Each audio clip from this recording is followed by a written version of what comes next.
Subscribe कीजिए exam सब के यूट्यूब चैनल को, क्योंकि यहाँ होती है केवल ज्ञान की बातें, आपकी एग्जाम की बातें सटीकता के साथ। यूनियन कैबिनेट ने देश की नई एजुकेशन पॉलिसी को मंजूरी दे दी है। स्वतंत्र भारत की यह तीसरी शिक्षा नीति है जो तकरीबन 34 वर्षों के बाद आई है। इसके इम्प्लीमेंटेशन के बाद भारत में शिक्षा के क्षेत्र में व्यापक बदलाव आएंगे। इस एजुकेशन पॉलिसी की कुछ महत्वपूर्ण बातों पर आज मैं चर्चा करने वाला हूं, इसीलिए इस वीडियो के अंत तक हमारे साथ बने रहिएगा। अपनी एग्जाम को लेकर अगर आपके मन में कोई सवाल हो तो आप हमें फेसबुक, ट्विटर या इंस्टाग्राम पर डायरेक्टली मैसेज कर सकते हैं। लिंक वीडियो के डिस्क्रिप्शन और आपके स्क्रीन दोनों ही जगह मौजूद है। न्यू नेशनल एजुकेशन पॉलिसी 2020 वर्तमान में चल रहे 10+2 सिस्टम को हटाकर एक नई करिकुलर स्ट्रक्चर 5+3+3+4 की स्थापना करेगा। इस नई व्यवस्था में 3 से 18 वर्षों के छात्रों की शिक्षा में हमें व्यापक बदलाव देखने को मिलेगा। अब 3 से 6 वर्ष के बच्चों को भी इस नई स्कूल करिकुलम में शामिल किया गया है और इस नई शिक्षा नीति के अंतर्गत छात्रों को 3 साल आंगनवाड़ी या प्री स्कूलिंग और 12 साल स्कूलिंग करना होगा। क्लास 10 बोर्ड एग्जाम भी इस नई पॉलिसी में समाप्त हो जाएगा। क्लास 5 तक छात्रों को मदर टंग या रीजनल लैंग्वेज में पढ़ाया जाएगा, यानी क्लास 5 तक अभी की तरह इंग्लिश में पढ़ाई नहीं होगी और किसी लैंग्वेज को छात्रों पर थोपा भी नहीं जाएगा। न्यू एजुकेशन पॉलिसी में यूजीसी और एआईसीटीई के स्थान पर हायर एजुकेशन के रेगुलेटर के तौर पर HECI यानी higher education commission of India को स्थापित करने की बात कही गई है। ये संस्था मेडिकल और लॉ एजुकेशन को छोड़ सभी हायर एजुकेशन को रेगुलेट करेगी।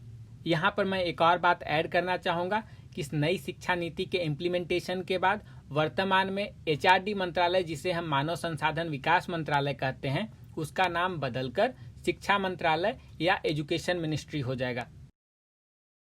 इस नई एजुकेशन पॉलिसी में एकेडमिक बैंक की स्थापना करने की भी बात कही गई है। ये एकेडमिक बैंक बिल्कुल डिजी लॉकर के आधार पर होगा। जिस तरीके से आप डिजी लॉकर में आप अपने ऑनलाइन सर्टिफिकेट्स, एकेडमिक डिटेल्स को स्टोर करते हो, उसी प्रकार इस एकेडमिक बैंक में छात्र अपने क्रेडिट्स को स्टोर कर पाएंगे। ये क्रेडिट आपको कैसे मिलेगा? मान लो अगर आप किसी इंजीनियरिंग कॉलेज में एडमिशन लेते हो, 4 साल का कोर्स है, आप 1 या 2 साल की पढ़ाई करने के बाद वहाँ से ड्रॉप आउट करना चाहते हो। रीजन कुछ भी हो सकता है, आपका पर्सनल रीजन हो सकता है कि आपके पास फी ना हो आगे पढ़ाई करने के लिए। अगर आप किसी रीजन से ड्रॉप आउट करते हो तो 2 साल की पढ़ाई जो आपने कर रखी है पहले से, उसके लिए आपको जो क्रेडिट दिया जाएगा उससे आप इस एकेडमिक बैंक में स्टोर कर सकते हो। ड्रॉप आउट करने के बाद अगर आप कुछ वर्षों के बाद फिर से अपनी स्टडीज को कंटिन्यू करना चाहोगे तो इस एकेडमिक बैंक में जो आपने क्रेडिट्स स्टोर कर रखी हैं उसका इस्तेमाल करते हुए आप कह सकते हो संस्थान को कि मैंने पर्टिकुलर ईयर की पढ़ाई पहले से कर रखी है, इसके लिए मुझे क्रेडिट भी मिला है, अब मैं आगे की पढ़ाई करना चाहूँगा। तो जहाँ से आपने पहले पढ़ाई छोड़ी थी वहीं से आप अपनी पढ़ाई को रिज्यूम कर पाओगे। अभी ऐसी कोई व्यवस्था नहीं है और ड्रॉप आउट के केसेस भी हमारे देश में काफ़ी ज़्यादा हैं।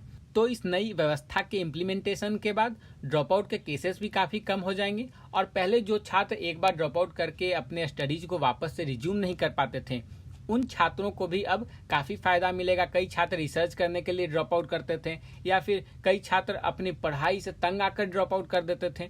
तो अब ऐसे छात्रों को वापस से सेकंड चांस मिलेगा अपनी पढ़ाई को जहां से उन्होंने छोड़ा होगा वहीं से रिज्यूम करने का।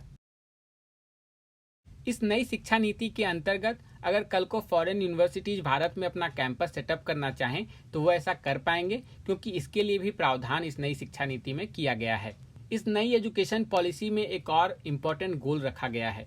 अब केंद्र और राज्य की सरकारें दोनों मिलकर देश के GDP का 6% एजुकेशन सेक्टर में इन्वेस्ट करेंगे। यह एक काफ़ी इम्पोर्टेंट और सराहनीय कदम है, क्योंकि वर्तमान में केंद्र की सरकार हो चाहे अन्य राज्यों की सरकार, दोनों मिलकर देश के GDP का केवल 4% ही एजुकेशन सेक्टर पर इन्वेस्ट करते हैं। न्यू नेशनल एजुकेशन पॉलिसी 2020 के इम्प्लीमेंटेशन के बाद देश का एजुकेशन सिस्टम पूरी तरीके से बदल जाएगा। चाहे आप प्राइमरी एजुकेशन की बात कर लो या फिर हायर एजुकेशन की, हर जगह आपको एक सिग्निफिकेंट चेंज देखने को मिलेगा और यह चेंज छात्रों की बेहतरी के लिए किया गया है। अंडर ग्रेजुएट कोर्स हो या पोस्ट ग्रेजुएट कोर्स, सामान्य कॉलेज हो या IITs, स्टूडेंट्स हो या टीचर, हर जगह और शिक्षा से जुड़े हर व्यक्ति के जीवन में एक बदलाव आने वाला है एंड इट इज एक्साइटिंग। आने वाले दिनों में हो सकता है कि आईआईटीज में आपको ह्यूमैनिटीज की पढ़ाई होते हुए दिख जाए, क्योंकि सरकार का यह प्रयास है कि हर संस्थान अब मल्टी डिसिप्लिनरी कोर्सेज ऑफर करने लगे अपने छात्रों को। नई शिक्षा नीति के अंतर्गत वोकेशनल कोर्सेज विथ इंटर्नशिप की पढ़ाई क्लास 6 से शुरू हो जाएगी। तो आप समझ सकते हो कि किस तरीके का व्यापक चेंज आपको हमारे एजुकेशन पॉलिसी में, हमारे एजुकेशन सिस्टम में देखने को मिलेगा आने वाले कुछ वर्षों में। बीते 34 सालों में दुनिया कहां से कहां पहुंच गई, पर हमारी शिक्षा प्रणाली अब तक इस बदलाव के अनुरूप खुद को ढाल नहीं सकी थी। यही कारण था कि हमने गूगल को सीईओ के तौर पर सुंदर पिचाई तो दे दिया, पर गूगल की तरह कोई कामयाब स्टार्टअप शुरू नहीं कर सके। हमारे देश के इंजीनियरिंग कॉलेजों से लाखों छात्रों ने इंजीनियरिंग की डिग्रियां तो हासिल कर ली, पर अपने मन मुताबिक नौकरी हासिल नहीं कर सके। इस नई शिक्षा नीति के जरिए शिक्षित हर भारतीय हमारे देश के लिए एक एसेट होगा, जो एक भारत श्रेष्ठ भारत के हमारे सपने को साकार करेगा।